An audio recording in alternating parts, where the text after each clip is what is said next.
talking about this matchup with Alabama, it's now a top 15 matchup, which is the first top 15 matchup that Mizzou's had in Columbia since 1979. And if I am not mistaken, that was before you were born. Yeah. So can you just speak to the magnitude of this game?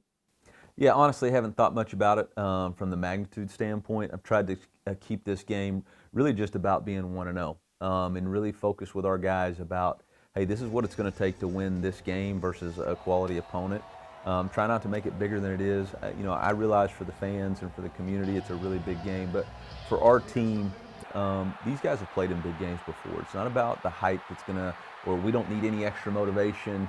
What we need to do is come out and find ways to execute at a high level and play our best brand of football. When you started preparing for this game, you went back to that Alabama game last year. Oh, yeah. On the road. What did you see there? Yeah, I saw a lot of missed opportunities. We had opportunities in the first half. Obviously, turned the ball over, which was a big key to not being able to maintain the opportunity to win that game. I think the biggest thing for us is this is a whole new team. 39 new players.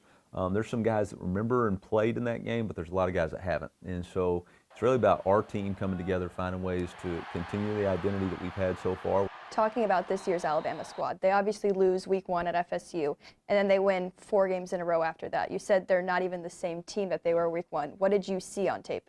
Well, I think the first thing, Kalen DeBoer's wearing a black hoodie. And so, since he's been wearing that black hoodie, they've been a lot better. Is that true? He's been wearing the black hoodie every game since then? Yeah, since then. So I've told him he needs to leave that thing at home. But no, I think honestly, you can just sense the identity of the team. They've really figured out who they are. They've leaned into it. And something about facing adversity that brings the team together. And they faced it, and they've done a really good job of, instead of turning on each other, they've turned inward and galvanized themselves.